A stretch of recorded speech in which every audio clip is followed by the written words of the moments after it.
तर मतदारसंघात एकमेकांना समोर उभे ठाकलेले हे दोनही उमेदवार सध्या मंदिरात देखील आम्ही एकमेकाला शुभेच्छा दिल्या. सिद्धिविनायक मंदिरात एकत्र सोबत आलाय. अमित जी काय सांगाल, सदा सरवणकर सोबत आपण आता भेटलात सिद्धिविनायक मंदिरात. काही नाही, माझी पहिल्यांदा भेट झाली आहे म्हणून मी काही नाही, मी शुभेच्छा दिल्या आम्ही एकमेकांना.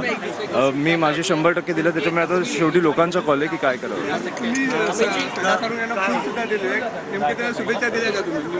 हो दिल्या ना, आम्ही आता भेटलो तुमच्यासमोर. काय वाटतं माईमध्ये विजय निश्चित आहे आपला? ते शेवटी मी तुम्हाला सांगतो 23ला कळेल आपल्याला की पण मी परत बोलतो की मी प्रामाणिक माझा एक प्रयत्न केला आणि लोकांपर्यंत पोहोचलो. त्याच्यामुळे जो कौल आहे तो शेवटी तुम्हाला लोकांचा आहे. मी ओव्हर कॉन्फिडन्समध्ये तुम्हाला काय बोलणार नाही, पण शेवटी 23ला कळेल.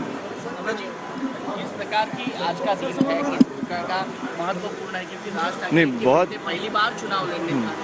पहली बार मुझे वोट भी करेंगे वो. नहीं सदा सरवणकर है, अभी आप मिले उनसे? नहीं, मैंने कभी उनको एक चुनौती की तरह नहीं देखा है, इसलिए मैंने अगेन मैं चाहता था कि कोई सामने हो, क्योंकि डेमोक्रेसी है, लोगों को ऑप्शंस मिलने चाहिए. मैं अकेला खड़ा रहता तो मुझे अच्छा नहीं लगता, पर कहीं तो मैंने अपना काम पहुंचाया है, उन्होंने अपना काम पहुंचाया होगा, इसलिए जो कॉल है वो लोगों का है. इसलिए मैं कुछ नहीं कहूँगा क्योंकि मैंने मेरा 100% दिया है. आज लास्ट टाइम से क्या बात हुई? नहीं कुछ नहीं हुआ. मैं पहले सिद्धिविनायक ही आया हूँ, तो अभी जाके बात होगी. आज के दिन के लिए आपने क्या प्रिपरेशन किया है? लोगों को आपने अपील तो किया है कि थोड़ा मन में डर है? नहीं, वो पहले दिन से नहीं था. नतीजे 23 तारीख को आने हैं, लेकिन उसके पहले ही महाराष्ट्र की राजनीति गर्म हो चुकी है. आरोप प्रत्यारोप लग रहे हैं. सुप्रिया सुले की एक ऑडियो क्लिप है, वो वायरल हो चुकी है. उसका मुझे मत पूछिए यार. आपका मेरे बारे में हो गया होगा तो रुक जाइए. दूसरी बात यह है कि महाराष्ट्र की राजनीति में आरोप प्रत्यारोप की राजनीति आपने पहली बार देखी होगी, क्योंकि आप इस बार कैंडिडेट थे. महेश सावंत है, वो बोल रहे कि नए हैं, शुभकामनाएं हैं. दूसरी बात सदा सरवणकर है, वो भी आपको शुभकामनाएं दे रहे हैं. तो बहुत बहुत धन्यवाद, और उनको भी बहुत बहुत शुभकामनाएं. चलो, बहुत बहुत काल आपण बघितले की महाराष्ट्रावर पैसे वाटतानाचे व्हिडिओ बरेच व्हायरल झाले आहेत. कसं बघताय? काय काल पूर्ण महाराष्ट्रात पैसे वाटप करताना बरेच व्हिडिओ आपण बघितलेले आहेत. विनोद तावडे सुद्धा पैसे वाटले आरोप भव्य याने केला. कसं बघताय त्याच्याकडे? नाही, मी नाही बघत. जे झालं ते चुकीचं झालं, मला माहीत नाही. मी बातम्यांमधूनच बघवतो, पण मी त्याच्याकडे जास्त लक्ष नाही दिलं. माझ्या काही बैठका चालू होत्या काल, त्याच्यामुळे एवढं मी सांगू नाही शकणार त्याच्यावर. कल्याण ग्रामीणचे राजू पाटील आणि आम्ही जाधव यांनी सोशल मीडियावर एक व्हिडिओ शेअर केला. त्यात त्यांनी महाराष्ट्र तिथले स्थानिक पोलीसवाले ते आम्हाला त्रास देतात. राजू पाटील यांच्या ऑफिसमध्ये जाऊन त्याचे पोलिंग चिठ्ठ्या ते सुद्धा काढल्या.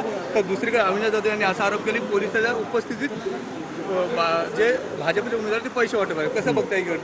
नाही, मी परत सांगतो की पोलीस अधिकाऱ्यांना मी दोष देणार नाही. त्यांच्यावरती जे असतात ते त्यांना ऑब्व्हियसली ते ज्या प्रकारचं प्रेशर टाकत असतील, त्याच्यामुळे काही गोष्टी पोलीस अधिकाऱ्यांना करायला लागतात. पण मी पोलीस अधिकाऱ्यांना दोष नाही देणार. त्यांना तुम्ही फ्री हँड दिला तर काय करू शकतात मला माहिती आहे, आणि हे वरनं प्रेशर आल्याशिवाय ह्या गोष्टी होत नाहीत. माहीमची लढत यावेळेस तिरंगी आहे. यावेळेस तुम्हाला कसं बघता? माहीमचं पहिल्यांदा तुम्ही माहीम मतदारसंघात उतरले, गेल्या वेळेस तुम्ही संदीप देशपांडे यांचा प्रचार केला, तुम्ही स्वतः उमेदवार. कसं बघताय? देवाचा आशीर्वाद आहे माझ्याबरोबर, त्याच्यामुळे मला भीती वाटत नाही.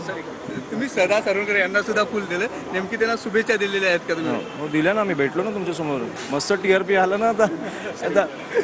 माहीम विधानसभा निवडणुकीचे उमेदवार अमित ठाकरे स्वतः आपल्यासोबत, आपण त्यांच्याशी बातचीत करणार आहोत. सर, मतदान करण्यापूर्वी आपण बाप्पाच्या दर्शनाला आहे, बाप्पाचं फुल हातात घेतलंय, काय सांगा, काय भावना?